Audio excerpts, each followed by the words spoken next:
you very much. It's a privilege to be here. I would like to just underline what was just said. Keep your questions, your comments, your reactions in mind, and there will be plenty of times to react afterwards and raise your questions and objections. The theme for today is Jesus, fact or fiction. We are dealing with one individual historical person, Jesus of Nazareth. But let me raise a really basic question here. Why on earth should you and I put aside like 60 minutes or 90 minutes to reflect over one individual from antiquity? Come on, we are modern people. We don't care about the hundreds of thousands of individuals who lived in antiquity, do we? We don't care. It's another time. What is this kind of sound? What's the problem? Is it too close? Okay. Hope this works better. Maybe I don't need a mic. It's another time, it's another culture, and there are very few connections to us. Why bother about any individual from antiquity? Why bother about this? I think it's a valid question. I also think there are some good reasons to reflect about Jesus of Nazareth. Let me give you three. Firstly, this individual, Jesus, is the most influential individual so far in humankind. No one else has created so big and powerful waves into the sea of history as Jesus. We are living in waves he created. Think of it. You know, I come from the world's most secularized country. What do people in Sweden do right now? Well, they plan for their Easter holiday. Why do we celebrate Easter? Because that was the time when this man was executed. A few months ago, the whole culture was focusing on something called Christmas. Now, what is that? Well, it's the time when this man was born. Or think of how we structure the week. One special day out of 7. The day he supposedly was raised by God from the dead. Or think of the institutions we are so proud of in our culture. Think of, for example, the universities. Who started the universities? Well, you look into it historically and you will see it was started, well, not by Jesus himself, but by people inspired by the perspective they had from Jesus. And therefore they wanted to understand this world and do research about what kind of creation they were part of. So the universities were started by Christians, disciples of this man Jesus. Or think of the hospitals. Why do we in our culture think it's so important to care about the weak, the suffering, the ill? You look to it historically and you will see the emphasis comes from Christians who were inspired by this man and his care and compassion for people who were sick and who were suffering.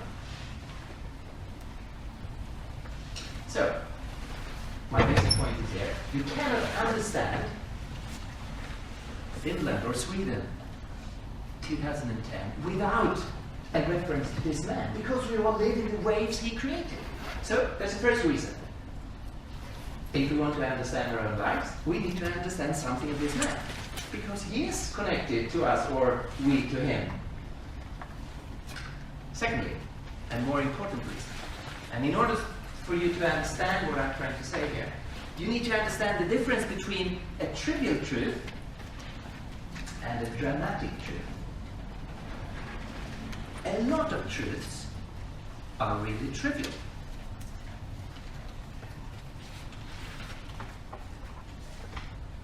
For a number of months ago, there was a discussion, at least in Swedish newspapers, about the planet of Mars. And some scientists were raising the question, are there caves on the planet of Mars? Of course, it's either false or true that there are caves on Mars. But for me personally, I don't care. I think it's a trivial truth. It does not affect my life. I find no drama in it. other questions, other issues are really dramatic truths. Let me give you a personal example. A few years ago, or a number of years ago now, my wife one morning pointed at one point of my chest and said, "That looks strange."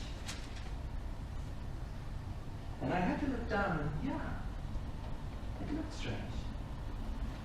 And suddenly something very dramatic emerged. You know, it was totally impossible for me to say, well, for you it might be skin cancer, for me it's a beauty spot. There was a truth involved. It was either or. And the answer was dramatic. It affects my life. And if I had not done research into that issue, I would not have been able to deliver this lecture. It's a horrible example, I know, sorry. But I'm trying to give you an illustration. Some truths are really dramatic. They affect our life. And it's really important to get to know the truth about those issues. And I would say that Jesus of Nazareth is this kind of dramatic issue. Because, at least from a straightforward reading of the historical sources about him, here is a man who claims that he represents God, that he stands and speaks in the place of God, and he actually is the unique contact point between the Creator and us as his creatures. He claims that every other human being is on a journey that actually ends at his feet. And that you and I and everyone else has to give an account of our life before him, that he is the judge. And he claims that our inner hunger and thirst ultimately is a hunger and thirst for him and what he can offer us, because he is living water, he is the bread of life, he claims to be the ultimate solution to our deepest problem, that he is the meaning of life. Okay, if it's false, of course we should ignore this crazy man, this lunatic. But if it's true, of course nothing can be more important than to relate one's life to him. So here's some kind of drama. Thirdly, a third reason to put some time to reflect about Jesus of Nazareth is that it's really trendy. It's hot. And it would like to be trendy people. At least in Sweden, it's quite trendy. For the last decade, there's been a steady stream of books about the historical person of Jesus. And they all claim that we have new and amazing and exciting truths about this historical individual. It all started with the book The Da Vinci Code, written by Dan Brown. It's a novel, but in the novel there is a lot of claims related to Jesus. So, the book claims we have new sources, the Gnostic Gospels. They are more original, they are better, they give the true picture of Jesus. And he did not claim to be the Son of God. So you can just relax, he will not judge you. He was an ordinary man. He married Mary from Magdala, Mary Magdalene. They had a daughter, Sarah. There are actually people with the kind of blood from Jesus in their own body. Now that's not the real truth, says Lena Einman, a Swedish writer, in her book Whatever Happened on the Way to Damascus. She said the new truth about Jesus is this: he survived the crucifixion. Everyone thought he was dead, but actually he survived, and he was taken down to Egypt. He recovered from all his wounds, and then he longed to go back to Israel and continue to preach his message of love and of the kingdom of God and so on. But he couldn't come there and say, "Hey, I'm back," because everyone thought he was dead. So then Jesus made a total makeover and traveled back to Israel and introduced himself not as Jesus from Nazareth, but as Paul from Tarsus. So actually Jesus and Paul is the same person. And Jesus is just a big fraud because he's lying about his identity. No, that's not the new truth. It's even worse, says Roger Wiklund. in this massive, massive book, he didn't even exist. He has never been there. There never was a Jesus from Nazareth. It's all a fiction, a legend, a myth. In the later part of the 1st century, like the 80s, the 90s, the year 100, maybe even after that, some people started to create those stories and created the legend about Jesus, the myth about Jesus, and painting this wonderful figure. But back there in the surface, there was never any Jesus from Nazareth. Now that is not the real truth. The real truth is this, says Michael Bailey. He actually existed, Jesus. And he did survive the crucifixion and was taken down to Egypt. But from Egypt, he traveled to France. And from France, he himself, Jesus of Nazareth, wrote a letter to the Jewish leadership in Jerusalem, the Sanhedrin. And in the letter, he claims, it's all a mistake, it's a misunderstanding. I have never claimed to be the Son of God. And Michael Bailey, he has seen this letter. That's something, a handwritten letter by Jesus of Nazareth. Of course, there are some problems with this theory. One major problem is that no one else has. If you would like to earn some money, my suggestion is that you come up with a really weird and strange theory about Jesus and publish it in a thick book, and you can actually make a lot of money. Okay, 3 reasons why we should discuss Jesus of Nazareth. This last reason is kind of confusing because you are left with a feeling that there is not much to discuss. It's just guesswork. It's up to everyone just to paint their own picture of Jesus, and it seems like we don't know anything. Therefore, any theory goes.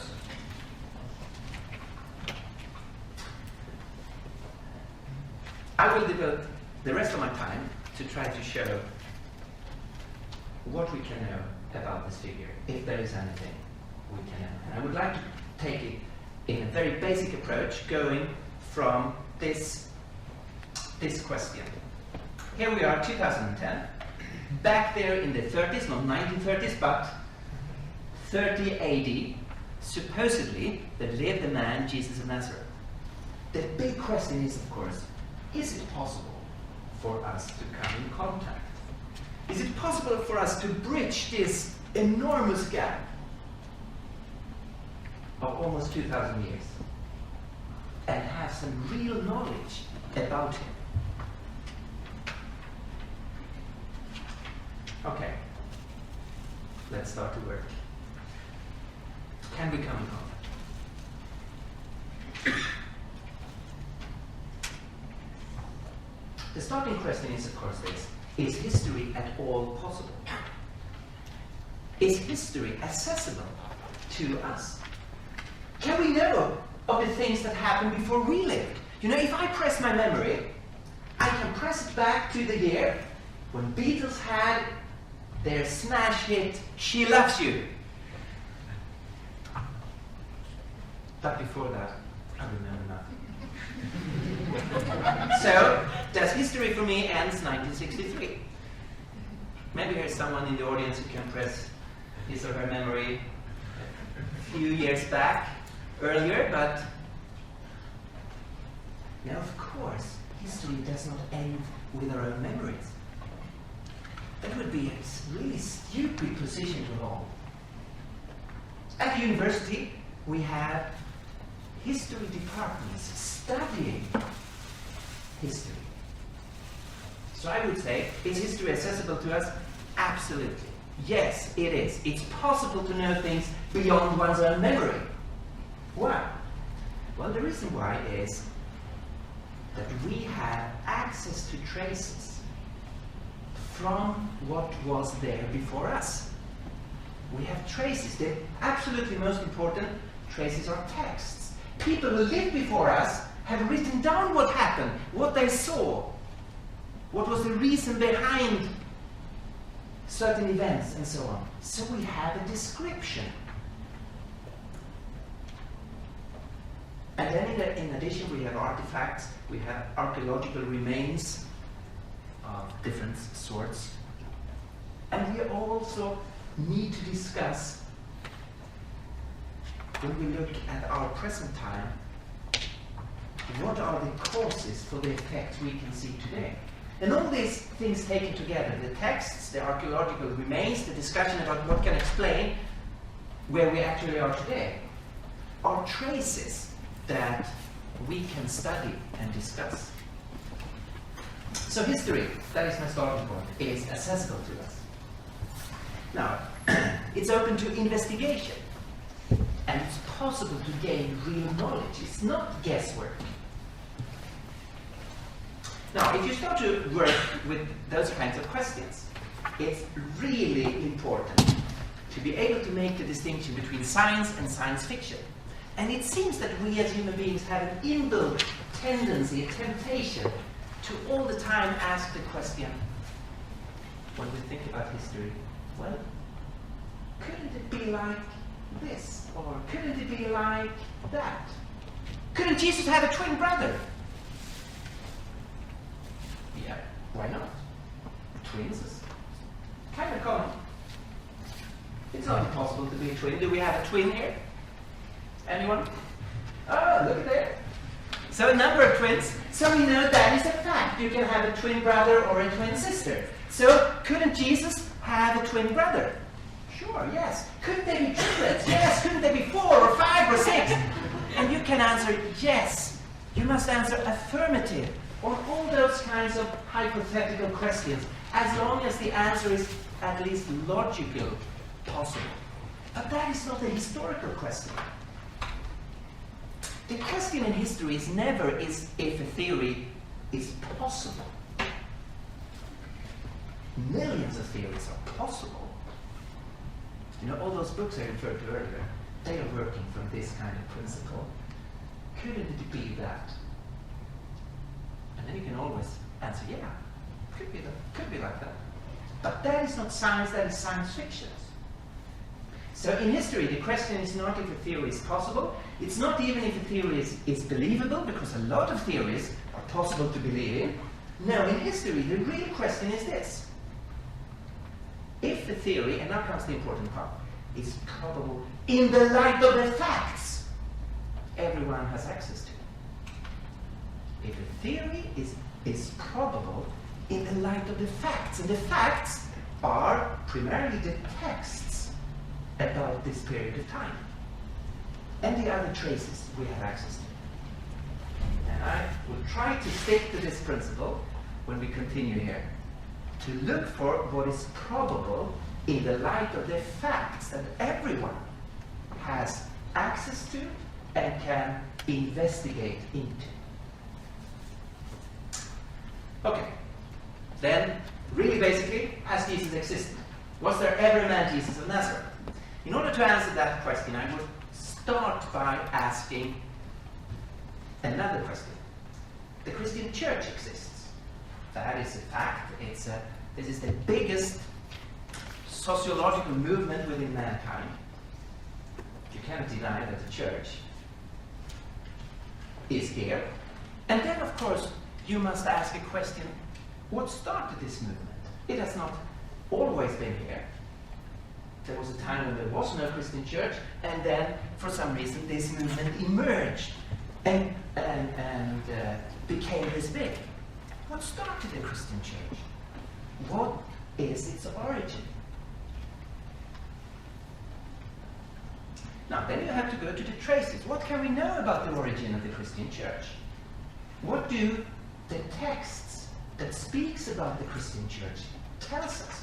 Now, all traces points in unity to one point. Every text says the church was started because of Jesus. And no text points in any other direction. For example, it's totally impossible to say that, for example, the Apostle Paul was the starting point of the church. He persecuted the church before he became a Christian. And he himself at several places says, I received this message that I'm now preaching from those who were Christians before me. So he is not the starter. In order to deny that Jesus existed, you are forced to first neglect all the traces, all the historical material about the origin of the Christian church. And then the Christian church is still here and you need an explanation. What was its origin? So then, without historical material, you are forced to invent an explanation. A Mr. X or a group of people, a group X, and say, well, he or they were the origin of the Christian church. But of course, historically, all theories about Mr. X is weaker than the theory about Jesus of Nazareth, because we have a lot of material about Jesus of Nazareth. So what kind of material do we have? What are those traces pointing towards Jesus as the origin of the Christian movement? The basic source material is what we find in the New Testament. The Gospels of Matthew, Mark, Luke, and John, which is the key sources, and in itself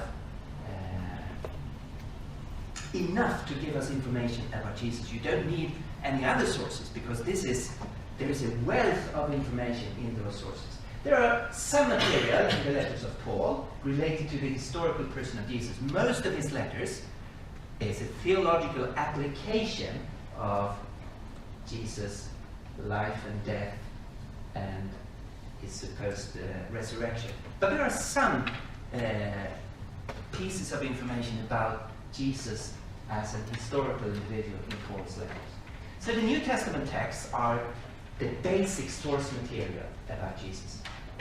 But interestingly, there are some references in non-biblical sources from antiquity,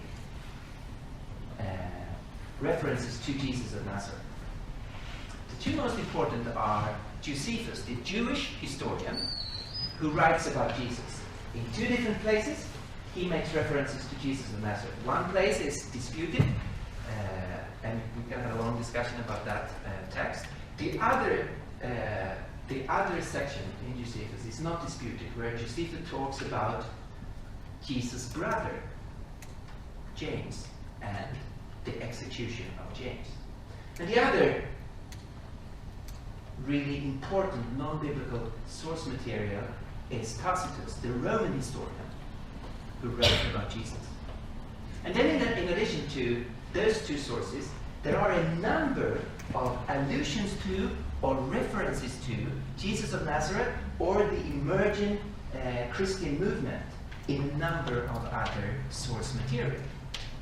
These are not the reason why we believe that Jesus existed, but they are interesting in that they confirm what the main source is telling us. And no non-biblical source deny the existence of Jesus. They deny what Christians believe about Jesus, that he was the Son of God, for example. But no source material deny the existence of this person. Just to show you what one of the non-biblical sources are saying, this is a quote from Tacitus, or the quote from Tacitus. Tacitus is generally regarded as one of the best historians of antiquity. And in a passage where he is describing the Emperor Nero, and there has been this huge firebrand, a huge fire in Rome, and the emperor needed someone to blame that fire on. And he decides to blame it on the group of Christians that were already established in Rome. And Tacitus wrote this: Nero fastened the guilt, and that is the guilt for the fire. Nero fastened the guilt and inflicted the most exquisite tortures on a class hated for their abominations, called Christians. So he chose the group Christians to blame them. And then Tacitus explains, during the reign of Tiberius, at the hands of one of our procurators, Pontius Pilate. And this is, of course, really interesting. Here we have Roman historians confirming a number of things that we read in the main source about the origin of the Christian church and about Jesus of Nazareth. Namely, that Christianity rapidly spread from Judea all the way to Rome. That this group, Christians, had their name from Christ. And that Christ was executed by a Roman official, or was sentenced to death by a Roman official, Pontius Pilate, during the reign of the Emperor Tiberius. So it's not a lot of information, but it is a kind of confirmation to what the main source in much more detail is telling us. Andy Wright, who is one of the leading New Testament scholars in the world today, he answers the question on Jesus' existence this way. How do we know Jesus existed?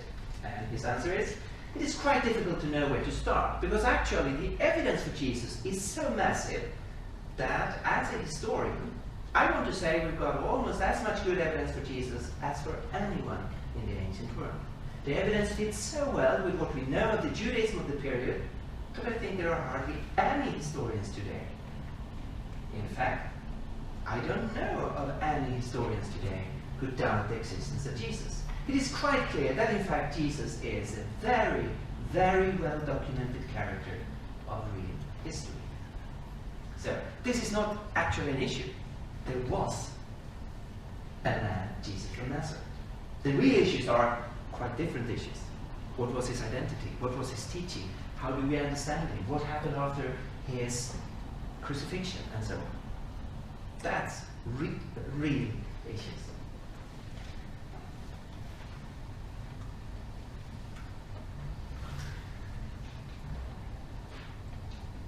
A number of people do still want to ask questions about the source situation. Okay, maybe he existed, but isn't it strange that we just have those small pieces of information in sources outside the New Testament about him? If he was that wonderful and strong personality, we should expect much, much more in, for example, Roman writings from the first century. So, Lena Einhorn, one of the authors I referred to earlier, she says Jesus was unnoticed by the historians of his time. The former Archbishop in Sweden, K.G. Hammar, he says this: how can you explain that something so profound has left so little traces outside the Gospels? So they kind of think this is a strange situation. It's something suspicious here. Well, let's make some reflection on that. First, we need to take some basic facts into account. If we follow the main source, the Gospels, Jesus lived 30 years of anonymity, and he had only 3 years of public ministry. And during those 3 years, he went around in the villages of Galilee in the north of Israel. He just visited Jerusalem 3 or 4 times. Come on, this was before there were helicopters and email and fax machines and cell phones. 3 years of public ministry in the north of Israel, in Galilee. It's not reasonable to think that in the 40s or 50s there would be, or in the 30s, during those 3 years, there would be a lot of discussion in Rome about this preacher. Secondly, Jesus apparently had his own reasons to have a low profile during those 3 years, because of the specific expectations on the coming Messiah. And Jesus saw himself as the coming Messiah. But his understanding of Messiah was not in harmony with his culture's expectations on the coming of Messiah, and therefore, for some time he withheld the rumors about what he was doing. Thirdly, he was wrongly put to death. The whole trial was a setup. They had bribed the witness. He was falsely accused and falsely sentenced to death. And of course, the Jewish authorities and the Roman authorities, they had no interest later to have all the lights on this trial. And fourthly, Jerusalem was destroyed 70 AD. I'm sure there were archives in Jerusalem related to the trial of Jesus from Nazareth. But the whole city of Jerusalem was wiped out AD 70, and all archives destroyed, of course. Now here's a very important point to catch. I guess some of you have had, as I had a few years ago, the terrible experience of a hard disk crash. You know, losing all your material. It's horrible. You know, in antiquity, they had their hard disk crashes.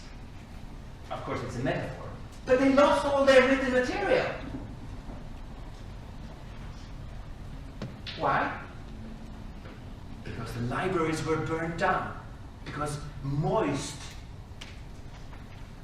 destroyed the material they wrote on. Because of the enemy's armies destroying all your writing and so on.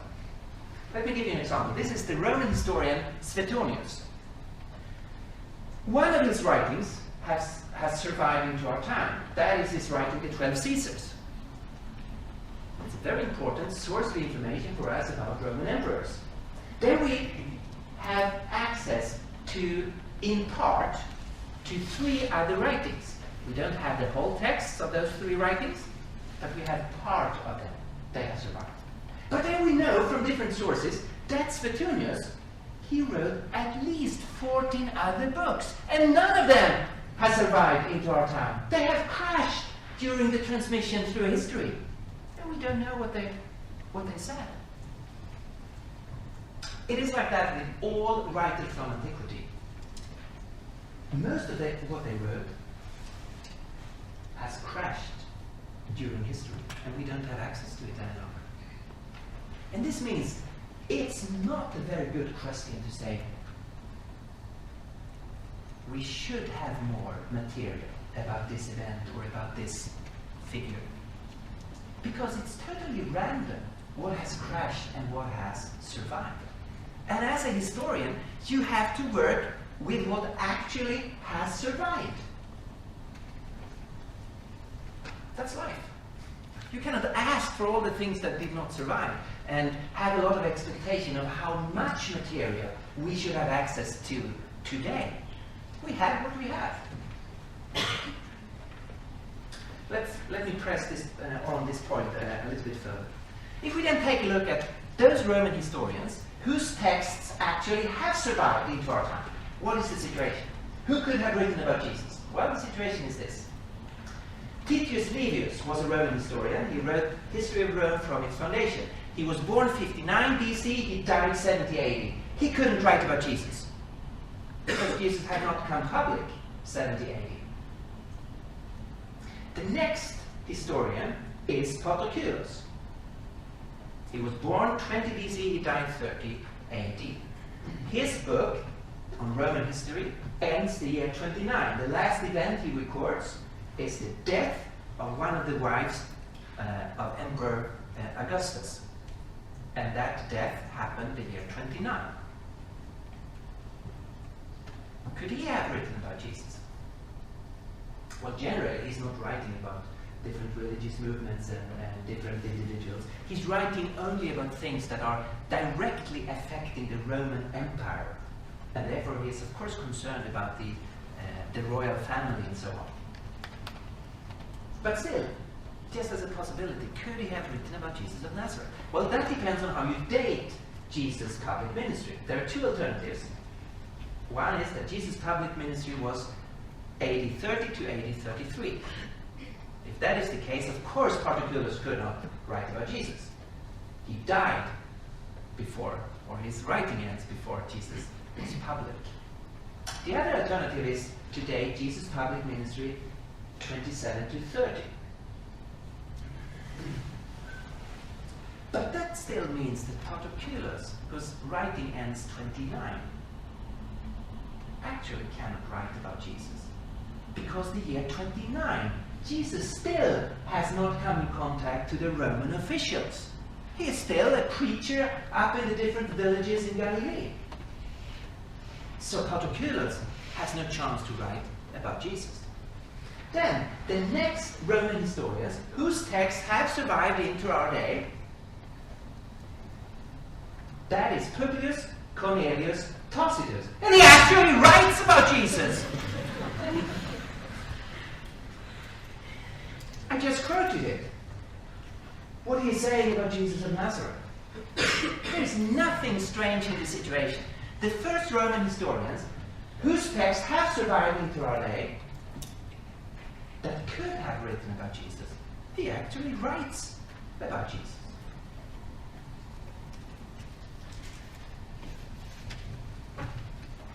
Now, the Roman, the Jewish historian Josephus, the Roman historians, they are not the key sources to our knowledge about Jesus. The key sources is the text we have in the New Testament. That is the main source and the all-important source about Jesus. And of course, a lot of people think that in itself is a big problem. The New Testament, people say, is so deeply problematic. Firstly, it is too religious. It's such a strange book. You cannot read one page before you have references to God and to miracles and to sick people being healed and dead being raised and revelations coming and voices from heaven. That's not historical material. That is a lot of religious and supernatural stuff. So we can we must dismiss this as a source of historical knowledge. That is what people are thinking. Now, is that so? Yeah, it's absolutely so that the New Testament is filled with references to the supernatural. But does that undermine the New Testament as a historical source about Jesus and the emerging church? Now, I don't know how much source material you have read from antiquity. But let me ask you a question. Do you think that other source material from antiquity contains references to God, or the gods, or the supernatural, or to faith, or to a spiritual dimension? I think you can give the answer. Yeah, of course. Most people up until the Enlightenment time believed in the supernatural, in God or in gods, in a spiritual dimension. And in most sources, there are references to this. That in itself does not undermine a source as a historical source about what actually happened. Let me give you an example. Suetonius, in one of the texts that has survived into our times, he tells about Julius Caesar. It stands at Rubicon, and the question is, should he cross over at Rubicon and march towards Rome or not? And Suetonius tells us that at that moment, Julius Caesar had a vision. Something supernatural happened, and he saw a being playing music for him in a vision. And he, Julius Caesar, interpreted that as a sign from the gods that he should cross the river and go towards Rome. Okay, here is a reference to the supernatural. Must we dismiss what Suetonius says about Julius Caesar? And the answer is no.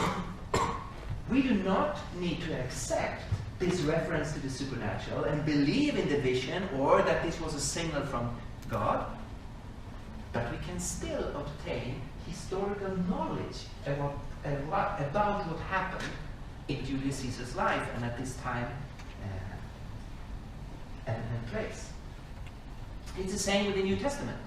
No one needs to take all the supernatural or these supernatural references at face value. But that they are there, it's not something that undermines the New Testament as a historical source about Jesus. How you view the supernatural is not a scientific question, it's not a historical question, it's a philosophical question. What kind of worldview you have. Secondly, other people say, well, the Gospels, they're too personal, they're too subjective, they are, we want real historical material, objective material. The Gospels, they're written by his friends, by his disciples, they believed in him. They followed him. We would like a better material about Jesus. Okay, as a response to that, usually asked a question, can you give me an example of a really objective historical source? It's often a long silence, because that's not really easy. All historical material are written by one individual instead of another, from one perspective instead of another perspective, giving one interpretation of events instead of another interpretation of events. All written material have a certain subjectivity with it. So we just have to deal with it. Secondly, is it positive or negative that a text about a historical individual is written by this individual's friends? This is, for me, a very important question. Let me give you an example.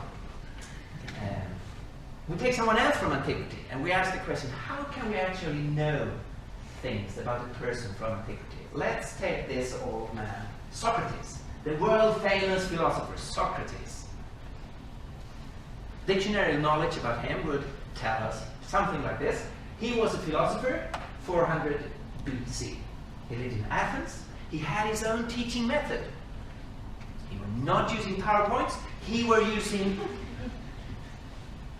very probing questions, forcing his students to draw their own conclusions, to help them themselves to distinguish between what is true and false. And he became very popular. Young people loved him, but he also had some enemies in Athens. And they set up a trial, and he was falsely accused and falsely sentenced to death and executed. Some similarities actually in thesis from Nazareth. Now, how do we know this about Socrates? Where does this information come from? Well, it comes basically from four main sources. These are Aristophanes, who was a contemporary comedy writer who wrote about Socrates. Secondly, they come from Plato, who was the disciple of Socrates during 8 years' time. And after Socrates' death, and during a period of 50 years, he wrote a number of books about his master. Thirdly, it's Xenophon, who was Socrates' friend.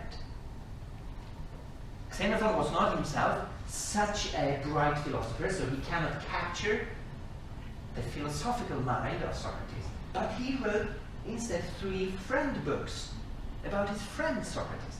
And then it's Aristotle, who was the disciple to Plato, and 50 to 60 years after Socrates' death, he wrote about Socrates. Now, historians say there is a special value in 2 of those sources. And that is first, Plato. Because he was the disciple of Socrates. He really knew the thinking, the teaching of Socrates. And secondly, it's Xenophon. Because he was Socrates' friend. He knew him. Therefore, those 2 sources are of special value for our investigation into who Socrates was. And we can understand this. Every human being has a circle of other people around them who knows that person better than the rest of humankind. You have that. You know, if we were to write a book about you, and for some strange reason we cannot interview you, what would we then like to do? We would like to come in contact to this close circle of people around you, your family and your friend, and people, if you have any, who are your disciples, who can tell about you. That's the best kind of source of information. And you see where I'm going. It's not a negative aspect of the Gospels, the main source about Jesus, that they came from his friends and disciples. It means the information in them comes from people who really knew. That makes it highly interesting to read. It comes from a really close circle around Jesus. Then a number of other objections are coming. But, okay. Maybe the main source have some relationship to him, to this person, that they really knew him. But still, what they have written is that really historical material?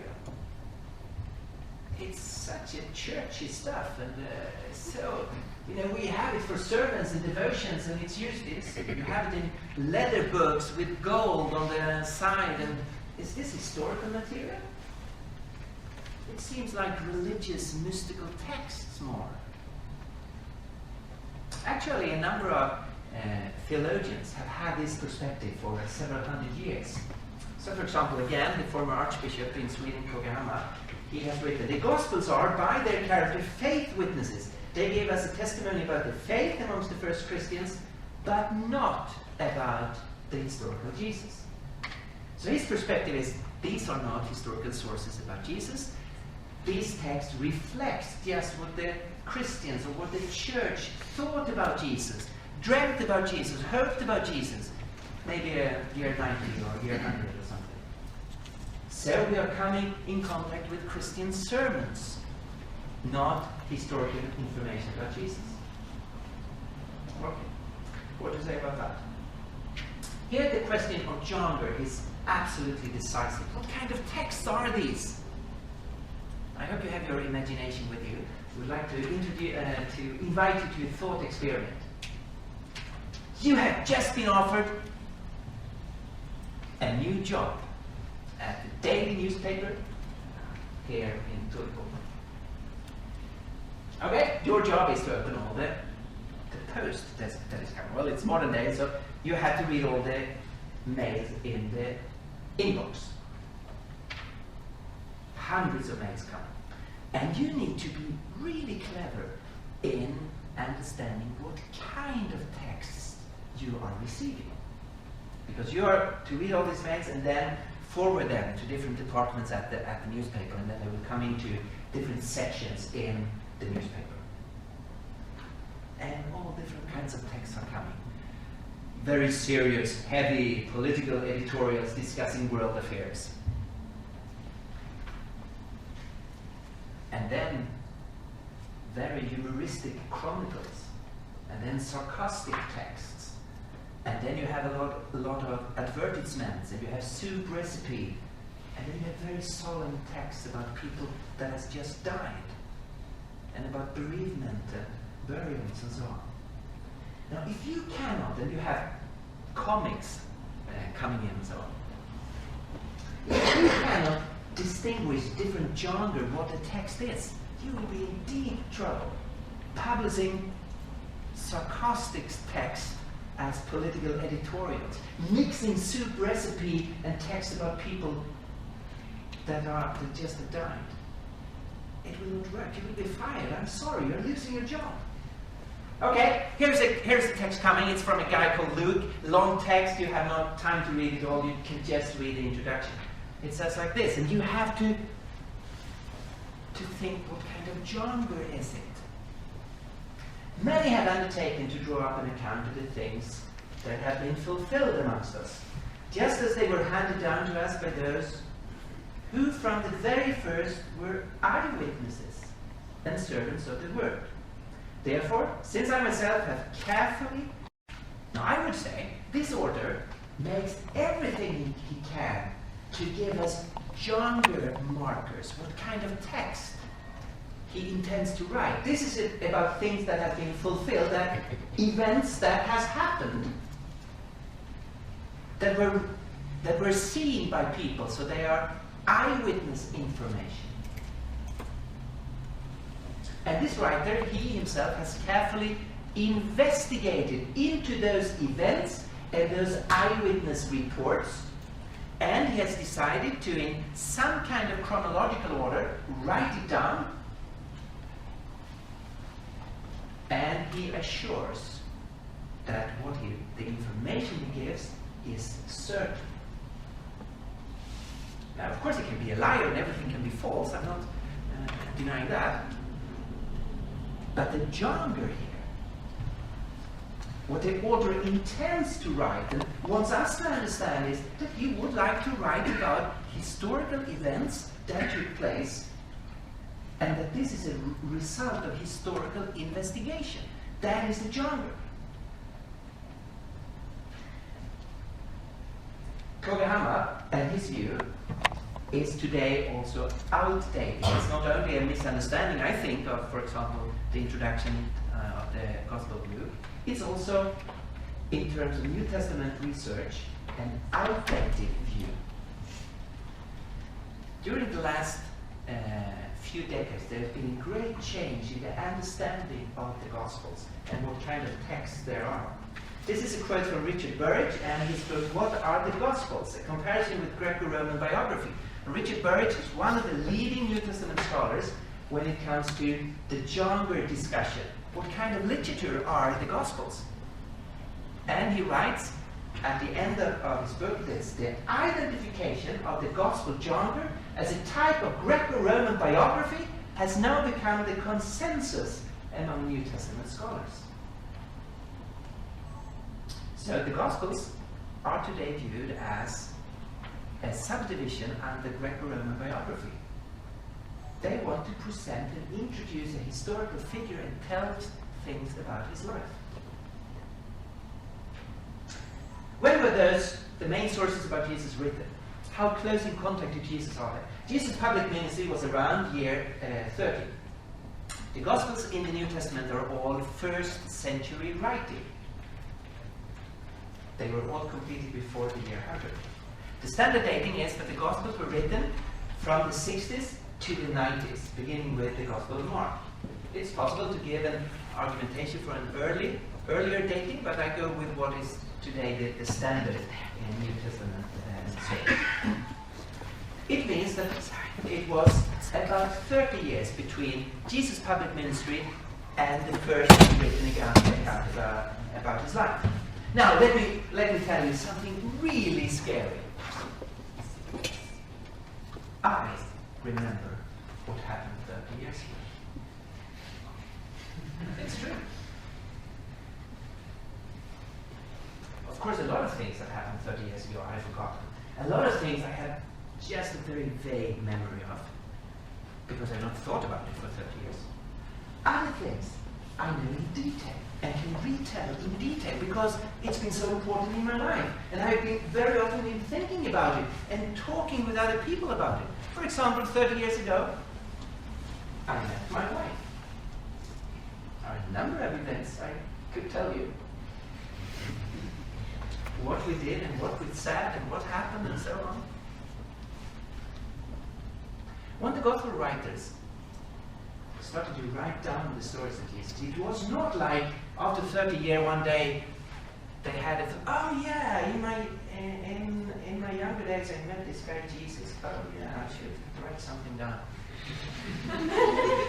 No, what they were writing down was something that they verbally had talked about for 30 years.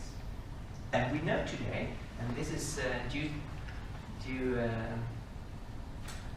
especially to one Swedish scholar, Peter Gerhardsson, a New Testament scholar. He has shown very convincingly how strong the tradition, or how strong the tradition in Judaism was that a rabbi taught his disciples his message, and the disciples memorized the teaching and could then give the same teaching verbally.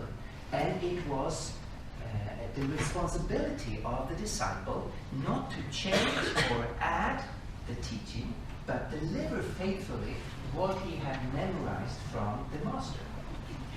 And this is what the first Christians did. They had high view of Jesus, they saw him as their Lord and Master, and they learned from the beginning his teaching. They memorized it. And you know, in antiquity, where people could not rely on hard disks, the ability to memorize was so much more developed within many individuals. So they memorized things, and then they talked about it for 30 years. And then finally they also wrote it down. So we have it in written form. Here's a big difference between the New Testament Gospels and the Gnostic Gospels that Brown, for example, refers to. The Gnostic Gospels were written during the 2nd, 3rd, and 4th century and are almost without historical value as a source for Jesus of Nazareth. The writers had never been in Israel, they know nothing about Judaism, they had never seen or heard or known Jesus. and what they are writing about is purely speculative. Do the Gospels have personal contact with Jesus? They're close in time, but how close are they personally? Here I'm following a very interesting book, a new book, by a New Testament scholar, Richard Borkham. It's called Jesus and the Eyewitnesses.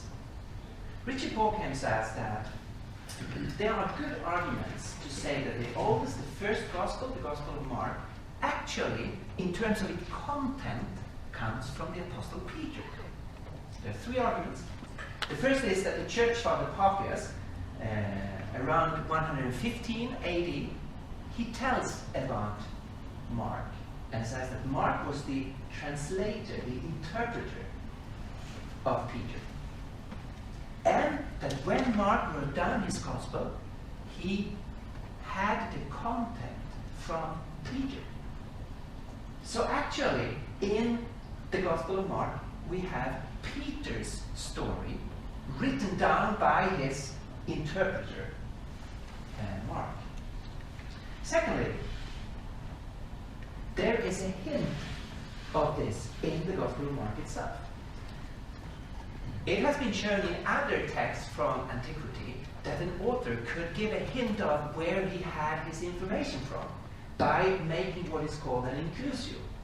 That you named a certain individual as the first named individual in your text, and then you put the same individual as the last named individual in your text. And that was a sophisticated way to say to your reader what stands behind those two namings of this individual comes from him or her. And you read the Gospel of Mark, the first named disciple is Peter, the last named disciple is Peter. It forms an inclusio that the information comes from Peter.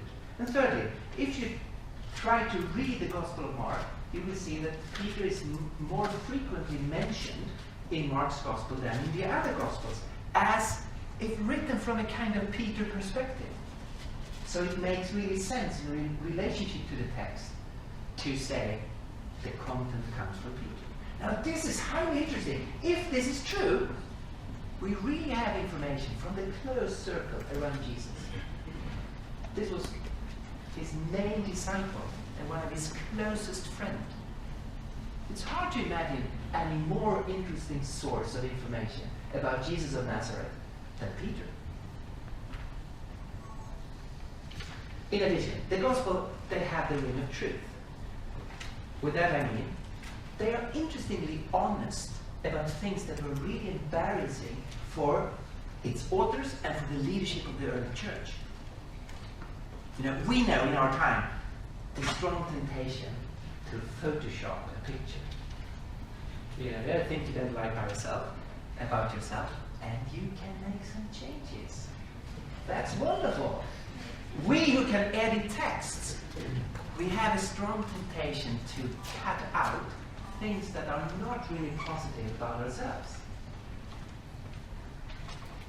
Now the interesting thing is, when you read the Gospels, you will find a very honest picture about Jesus' disciples and their failures and their mistakes. How Peter, for example, denied Jesus, and how they all were cowards and fled when the soldiers were coming. It's obviously, in my view, that the first church did not Photoshop the Gospels. It seemed like they were really wanting to tell the story as it was. And the sad fact is that the disciples at many occasions were quite confused, and at a number of occasions did the wrong thing. And then they tell it. That's the way it was. To summarize, the Gospels, the main source about Jesus of Nazareth, they are, in my view, honest historical sources about Jesus. The genre is biography. They're close in time to Jesus, 30 years if we follow the standard dating. It's possible that they may be even closer in time. They are close personal to Jesus. The information comes from eyewitnesses and from some of Jesus' best friends who really knew him. And I think it's possible to answer in affirmative the question I began with. Contact with the historical person, Jesus of Nazareth, it's possible. We have a source material that puts us in contact with him. And now, of course, when this lecture is over, all the really fun thing begins. Who was he? What was his teaching? What did he stand for? How can I understand him? And my time is gone. It's tragic, but true. But I think it's really important to lay this historical foundation. And if what I have said is right, then we have really good reasons to actually study the sources and make an investigation into who was this man that has influenced our culture so deeply. How can I understand him? I would like to end by a long quote from an English crime writer, Dorothy Sayers. She was also a very sharp theologian. And when she studied the original source material about Jesus from Nazareth, this is the picture of the man she got. The people who hanged Christ, never, to do them justice, accused him of being a bore. On the contrary, they thought him too dynamic to be safe. It has been left for later generations to muffle up that chattering personality and surround him with an atmosphere of tedium. We have very efficiently poured the claws of the Lion of Judah, certified him meek and mild, and recommended him as a fitting household pet for pale curates and pious old ladies. To those who knew him, however, he in no way suggested a milk and water person. They objected to him as a dangerous firebrand. True, he was tender to the unfortunate, patient with honest inquirers, and insulted respectable clergymen by calling them hypocrites. He referred to King Herod as that fox. He went to parties in disreputable company, was looked upon as gluttonous man and wine-bibber, a friend of publicans and sinners. He assaulted indignant tradesmen and threw them and their belongings out of the temple. He drove a coach and horses through a number of sacrosanct and orrery regulations. He cured diseases by any means that came handy, with a shocking casualness in the matter of other people's pigs and property. He showed no proper deference for wealth or social position. When confronted with neat dialectical traps, he displayed a paradoxical humor that affronted serious-minded people, and he retorted by asking disagreeable, searching questions that could not be answered by the rule of thumb. He was emphatically not a dull man in his human lifetime. And if he was God, there can be nothing dull about God either. But he had a daily beauty in his life that made us ugly. An officialdom felt that the established order of things would be more secure without him. So they did away with God in the name of peace and quietness. This is a very popular Swedish lottery ticket, a scratch lot. You know, there are 9 small fields and you have to scratch them. And if you have 3 same symbols, you can become very rich and have your whole financial life changed. Now imagine I had an unscratched lottery ticket and I gave it to you. Admit you will scratch it. I mean, I would absolutely scratch that ticket if you gave it to me. Of course. You're an idiot! If you throw away an unscratched lottery ticket, aren't you? Of course we know that the huge majority of lottery tickets are empty. There's nothing whatsoever in them. And they're just to be thrown away. But we also know that there can be something within some few of them. And therefore, of course, you need to scratch that kind of lottery. Now, in the same way, I'm absolutely sure that most of the world's religions are empty. There's nothing in them. It must be like that. They cannot all be true. So the majority of them must be false. And they're just to be thrown away.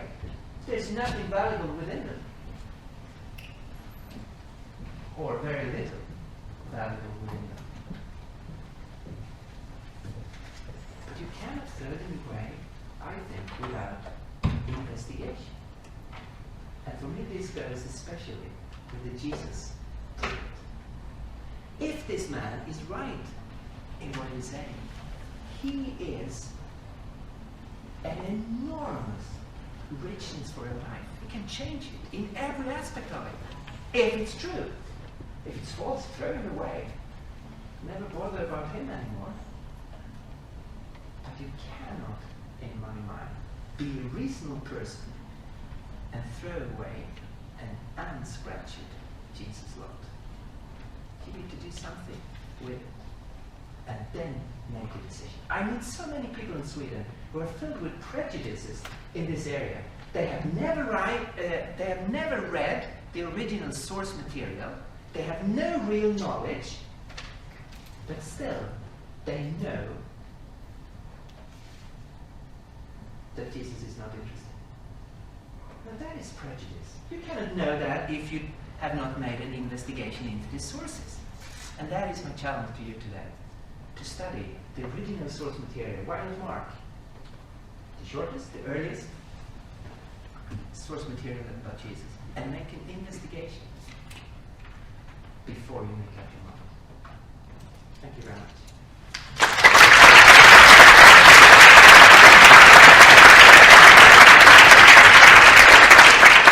Okay. Here's the first one. Come on. What are you referring to when you talk about the Gnostic Gospels? What are they? Can you explain? The Gnostic Gospel, yeah? What are they?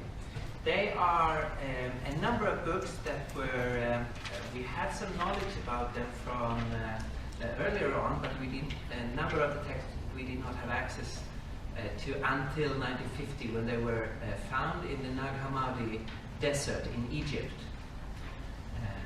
And 1979 they were all of them were published and translated into English.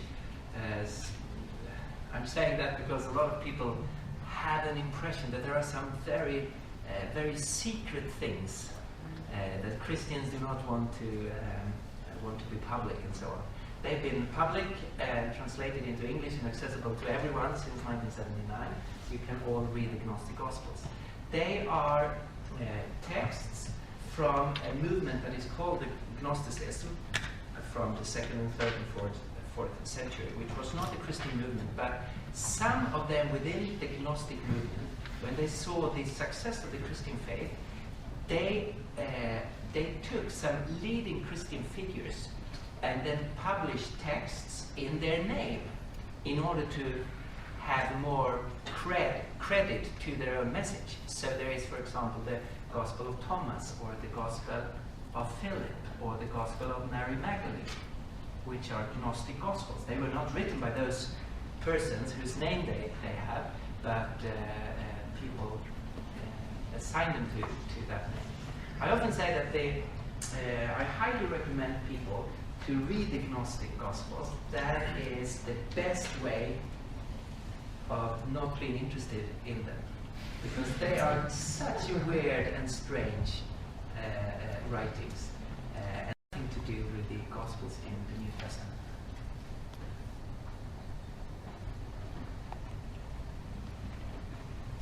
Okay, something more on that or something else?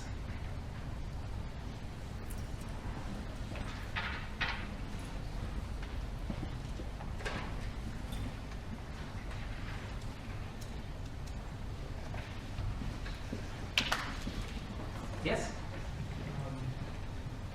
I want to ask concerning the original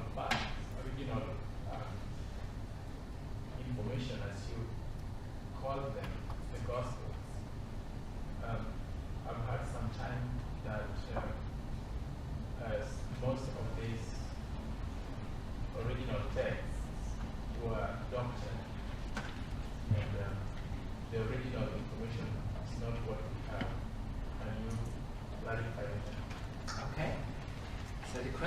about the, you can say that the transmission of the text, that some people say that the texts have been changed during history. That is, yeah, that is an important question. No, and this is important to get hold of. No texts from antiquity have survived in their original. No texts from antiquity have survived in their original. We only have copies of the original. That is so with the Gospels in the New Testament, but that is so with texts of Plato, or Tacitus, or Josephus, and with anyone else. That is just the fact that the material they were writing on has not survived for 2,000 years of use, and therefore it had to be copied. There were no printing machines, no Xerox, so you had to copy it by handwriting. That was a trade, so people were trained to do that. That was a business during antiquity, that you could copy texts, and of course you were then supposed to copy them exactly as you could. The interesting thing is, when we today want to check out how reliable is the copies we have, there are two criteria that historians use. Firstly, you look at how long is the time span between the original and the oldest copy we have. The shorter time span, the better. The longer, more can have been changed in the text. The second criteria is, how many different copies do we have that we can compare and see, are there any changes or are they similar? And the more copies we have, the better it is, because then we have more to see, have they changed?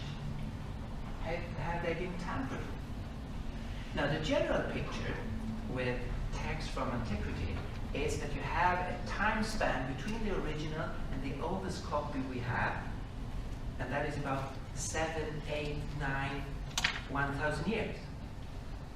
When it comes to the New Testament, it's 300 years for the whole New Testament, all 27 books. And it's like 30 years if you take the oldest fragment, which is a fragment from the Gospel of John, just 30 years. So the New Testament is much, much closer in time when we compare the oldest copies to the original than any other of the, or it's closer in time than most of the other texts. Secondly, if you take the number of copies where we can compare, the general picture is that you have between 1 and 10 copies. But when it comes to the New Testament, you have more than 5,000 copies where you can compare. And the result of this is that it is generally agreed that the New Testament's text is better attested, is better confirmed in its accuracy than any other text from antiquity. So it has not been changed. We can, to 98%, establish exactly what stood in the original. There are some few places where there are discussion, but nothing which affects anything of the Christian message.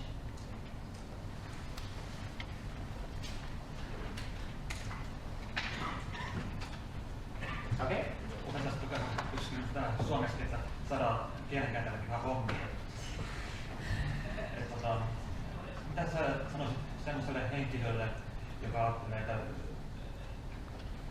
tiede on niinku este hänen uskolleen niinku Kristukseen? What would you say to a person that thinks that science is a hinder for believing in Jesus? Okay. Of course, I would like to know what within science is a problem in relationship to Jesus. So I would like to have maybe the question more specific. But in Sweden, with that kind of question, it's often that people think that science has made it impossible to believe in miracles, like in healing of the sick and raising of the dead. And then my answer is that that is a total misunderstanding of science. Science has not excluded the supernatural. Absolutely not. What science can do is to help us to understand the natural world, nature, and investigate into how nature works, what nature is, and so on. But science can never say anything about the supernatural. And science has not excluded God or the supernatural. It just gives us information about nature. And of course, within nature, a dead person cannot come back to life. And Christianity is not saying anything such stupid thing as within nature, a dead person comes back. No, Christianity says there is a God who created nature and is sovereign over nature. And this God has acted into the nature he himself has created, and he rose Jesus from the dead. That was a supernatural action. And nothing within science contradicts that. So I think that is a huge misunderstanding to create a conflict between natural science and, for example, belief in the supernatural.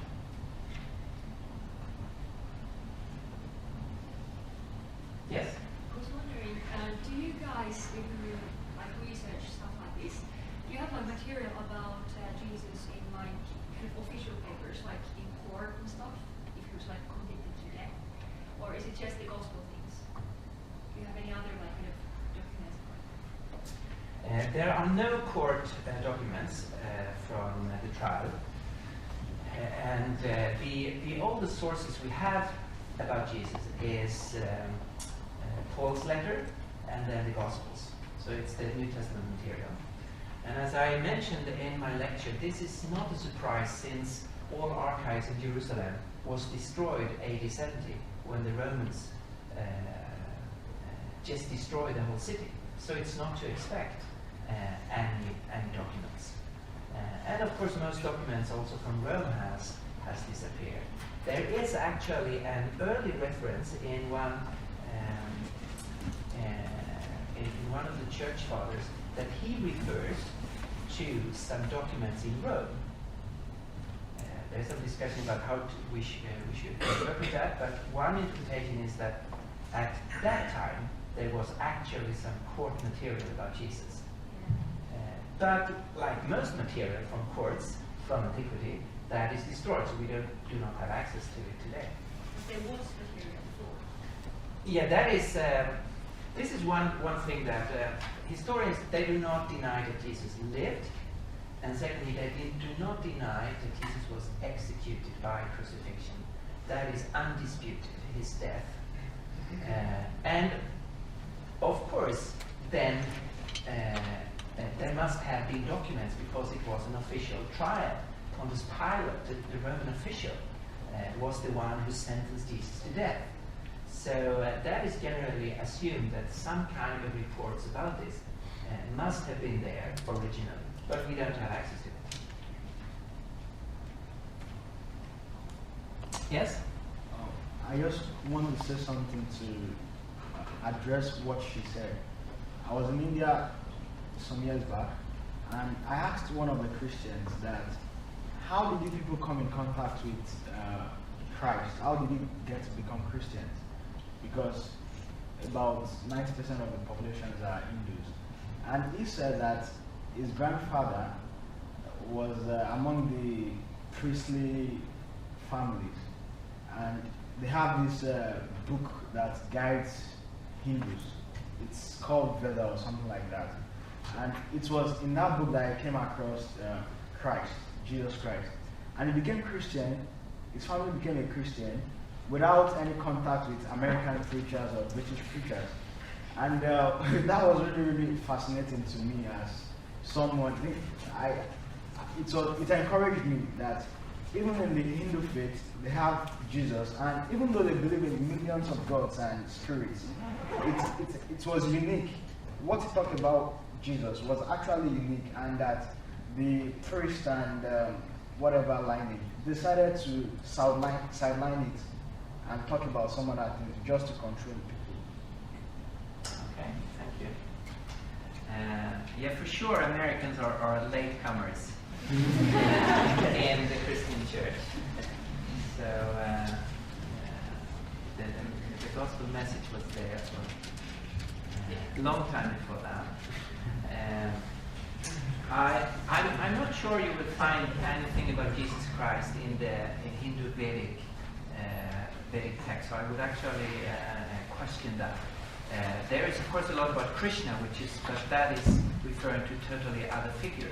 Now, in India, there has all the way back to the 1st century been a Christian church, and there is an old tradition about the Apostle of Thomas traveling to India and preaching the gospel and establishing the Christian church. So I would guess that it's the person you met who became a Christian, that he had some information basically from the Christian church that has been established in India since the 1st century. And that there must be some connection to that for him understanding who Christ was, who Christ is. Okay, anything more? Any more questions? Yes. Sorry, yeah? Please shed more light on the inspiration of this original text, the gospel, and the truth of that, and the recitation. How do these relate, the inspiration and then giving the disciples of Christ, the man. As we say that the disciples, they were to recite, memorize this information. But also on the historical documents in the Gospels you mentioned was they were inspired. Would you like to share? Okay. I would like them to. This is a kind of intra-Christian question about the inspiration, which is of course a theological concept about the belief that God has communicated to humankind through human writers. I would like to underline that what I presented here today is not built on any doctrine of inspiration, but it's built just on a historical investigation into the source material we have. And for me, it's very important to. If you would have some information about Gautama Buddha, what would you do? You would search for the best, the oldest, the earliest sources about Gautama Buddha and try to understand his religious teaching. If you would like to have information about Muhammad, you would search for the earliest, the best text about Muhammad. If you want information about Napoleon Bonaparte, you would search for the best historical source material about it. It's exactly the same with Jesus. If you want the information about the historical person of Jesus, you go to the best historical material we have, and that is the New Testament text, the 4 Gospels. Now, within the Christian church, there is also the perspective that those texts were written, every single word, by human authors who did their research and who put together their material, but that they, in that process, also were guided by God, because God wanted to use their texts in order to communicate to the whole mankind, to the rest of history. It's very important if you're a Christian not to put up a tension between the human authors as really free authors who created unique texts, and then at the same time they were, according to Christian belief, supernaturally guided by God in that process. There are promises, for example, from Jesus, where he talks to his disciples and says, I will give you the Holy Spirit and he will guide you into the whole truth. At the moment you cannot understand everything I have told you and everything that will happen, but the Spirit will guide you. And I share that conviction that the end result of what the apostles wrote were guided by God. But that does not exclude their own thinking, their own working with the material. It does not exclude a period of 3 decades, for example, of verbal retelling what then finally were written down in what we know as the Gospels.